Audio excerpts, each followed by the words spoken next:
नमस्कार, सप्ततारा न्यूज मध्ये आपले स्वागत आहे। न्यूज बुलेटिन मध्ये जाणून घेऊया आजच्या ठळक घडामोडी। सातारा जिल्ह्यातील विविध योजनांना केंद्र सरकारने भरभक्कम पाठबळ द्यावे, खासदार उदयनराजे भोसले। केंद्रीय कृषी मंत्री शिवराज सिंह चौहान यांची घेतली भेट।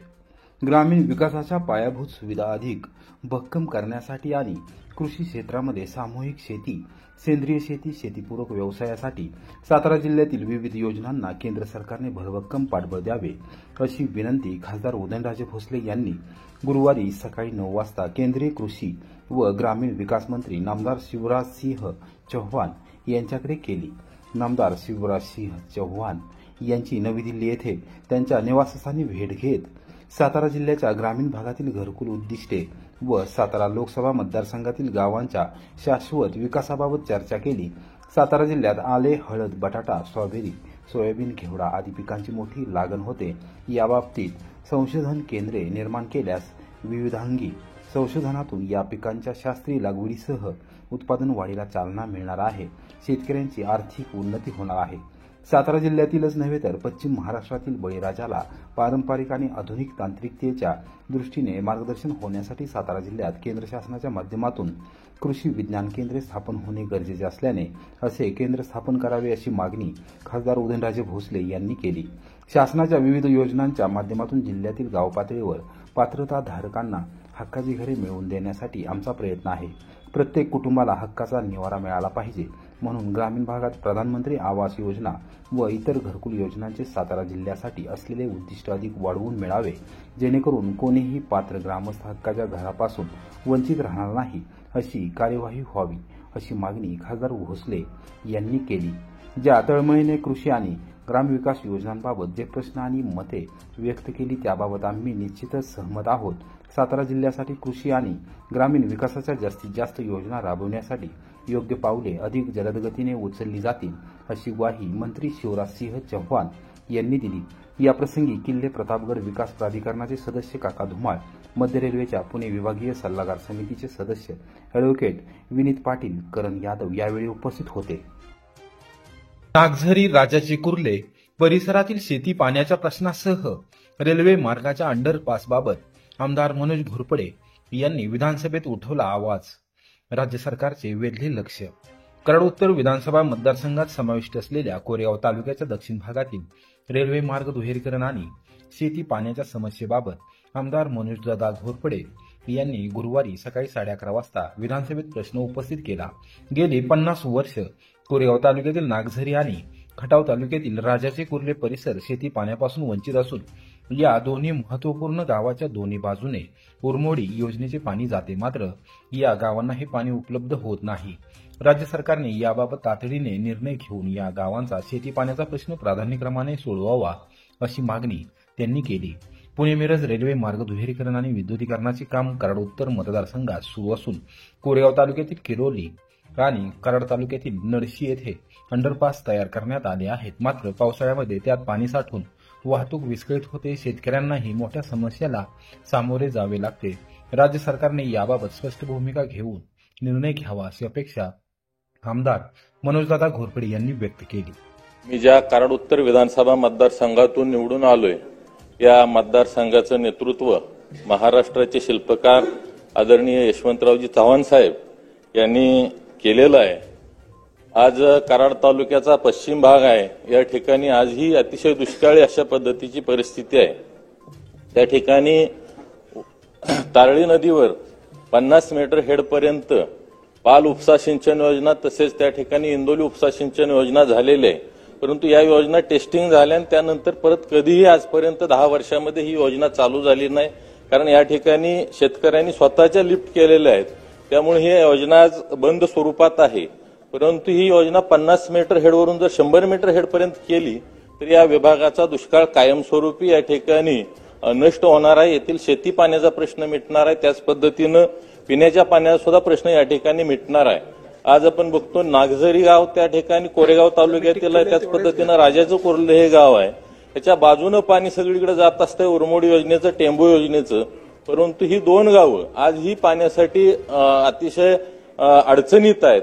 तर या ठिकाणी उरमोडी आणि टेंबू या योजनेमध्ये या गावांचा समावेश करून यांना सुद्धा या ठिकाणी न्याय मिळावा. त्याच पद्धतीनं कोरेगाव तालुक्यामधील जो पूर्व भाग आहे या पूर्व भागासाठी सुद्धा पाण्याचं नियोजन करणं हे अतिशय गरजेचं आहे.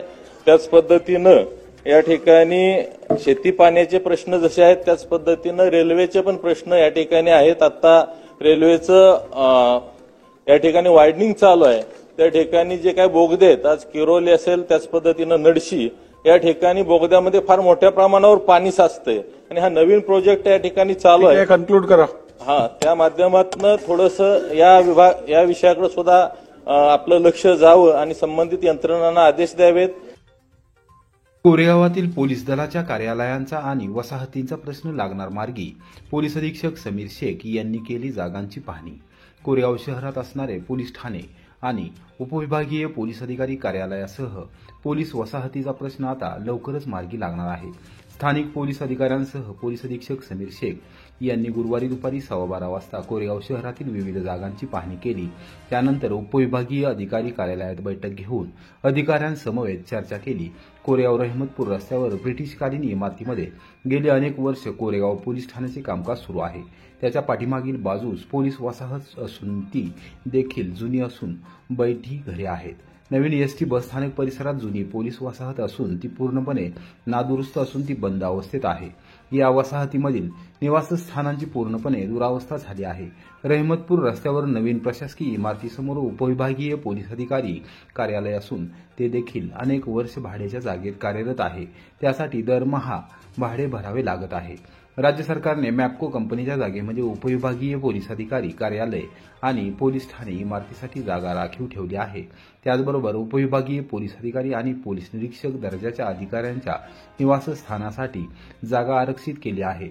सध्याच्या पोलीस ठाण्याच्या इमारतीच्या पाठीमागील बाजूस असलेल्या पोलीस वसाहत परिसरात स्वतंत्रपणे पोलीस ठाणे इमारत बांधण्याचा पोलीस दलाचा प्रयत्न आहे. तर मॅप्को कंपनीच्या जागेवर उपविभागीय पोलीस अधिकारी कार्यालय आणि पोलीस अधिकारी कर्मचारी वसाहत बांधण्याचा मनोदय आहे. पोलीस अधीक्षक समीर शेख, उपविभागीय पोलीस अधिकारी सोनाली कदम व पोलीस निरीक्षक घनश्याम बल्लाळ यांनी कोरेगाव शहरातील पोलीस ठाणे परिसर, नवीन एसटी बसस्थानक समोरील जुनी पोलीस वसाहत परिसर आणि मॅप्को कंपनी परिसरातील जागांची पाहणी केली. यावेळी पोलीस महासंचालक कार्यालयास पाठवण्यात आलेले प्रस्ताव, जागा आणि इमारतीबाबतचे नकाशे आदींची पाहणी शेख यांनी स्वतः अत्यंत बारकाईने केली. उपविभागीय पोलीस अधिकारी कार्यालयात पोलीस अधीक्षक समीर शेख यांनी पोलीस अधिकाऱ्यांसमवेत चर्चा केली. यावेळी नवीन पोलीस ठाणे इमारत, उपविभागीय पोलीस अधिकारी कार्यालयाची नवीन इमारत, पोलीस अधिकारी निवासस्थान आणि पोलीस कर्मचारी वसाहत उभारण्याबाबत महत्त्वपूर्ण चर्चा करण्यात आली. कोरेगाव भेटीनंतर साताऱ्याकडे परतत असताना पत्रकारांशी बोलताना पोलीस अधीक्षक समीर शेख यांनी कोरेगावातील पोलीस दलाच्या कार्यालयांचा आणि निवासस्थानांचा विषय लवकर मार्गी लागणार असल्याचे सांगितले. कोरेगाव पोलीस ठाण्यात अधिकाऱ्यांची संख्या कमी असल्याचे निदर्शनास आणून दिल्यानंतर नजीकच्या काळात कोरेगावात नवीन अधिकाऱ्यांची नियुक्ती केली जाईल अशी ग्वाही दिली. कुशेगावला निवृत्त मंडलाधिकाऱ्याचे घर फोडले. 7.25 लाखांवर डल्ला. चोरट्याने शेजारच्या झोपडीतील मोबाईल सुद्धा चोरला. पुशेगाव तालुका खटाव येथील भवानीनगर परिसरातील निवृत्त मंडलाधिकाऱ्याचे घर फोडून अज्ञात चोरट्यांनी 7.25 लाखांचा ऐवज लंपास केला. या प्रकरणी पुशेगाव पोलीस ठाण्यात अज्ञात चोरट्याच्या विरोधात गुरुवारी सकाळी 10:30 वाजता गुन्हा दाखल करण्यात आला आहे. याबाबत राजाराम नामदेव वसव यांनी फिर्याद दिली आहे.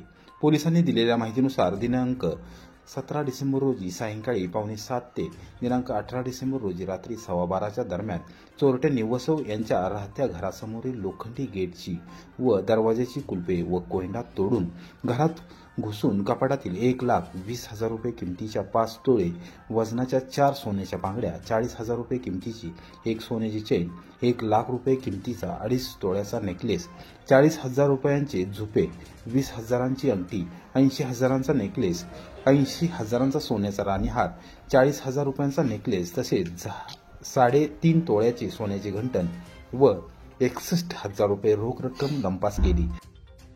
एकसळ येथील वयोवृद्ध शेतकऱ्याच्या शेतातून 30 टन ऊसाची चोरी. कोरेगाव पोलीस ठाण्यात गुन्हा दाखल. एकसळ तालुका कोरेगाव येथील वयोवृद्ध शेतकरी विठ्ठल सीताराम भोसले यांच्या शेतातून अज्ञात चोरट्याने 20 गुंठे क्षेत्रातील 60,000 रुपये किमतीचा सुमारे 30 टन वजनाचे ऊस पीक चोरून नेले आहे. या प्रकरणी कोरेगाव पोलीस ठाण्यात मंगळवारी रात्री 9:30 वाजता गुन्हा दाखल करण्यात आला आहे. याबाबत अधिक माहिती अशी की एकसळ येथील शेतजमीन गट क्रमांक 385चा 1 आणि 385चा 2 यामधील 20 गुंठे क्षेत्रातील ऊस पीक अज्ञात व्यक्तीने रविवारी सायंकाळी 7 वाजल्यानंतर चोरून नेले आहे। याविषयी शेतकरी विठ्ठल भोसले यांनी सांगितले की सदरील जमिनीवर ऊस पीक घेण्यात आले असून त्याची रीतसर नोंद जंडेश्वर शुगर मिल्स प्रायव्हेट लिमिटेड चिमणगाव यांच्याकडे करण्यात आलेली आहे। त्याचबरोबर रविवारी सायंकाळी 7 वाजेपर्यंत ऊस पीक शेतातच उभे होते हे माझ्यासह लगतच्या शेतकऱ्यांनी पाहिले होते। सायंकाळी 7 वाजल्यानंतर रात्रीच्या सुमारास अज्ञात व्यक्तीने ते चोरून नेले आहे।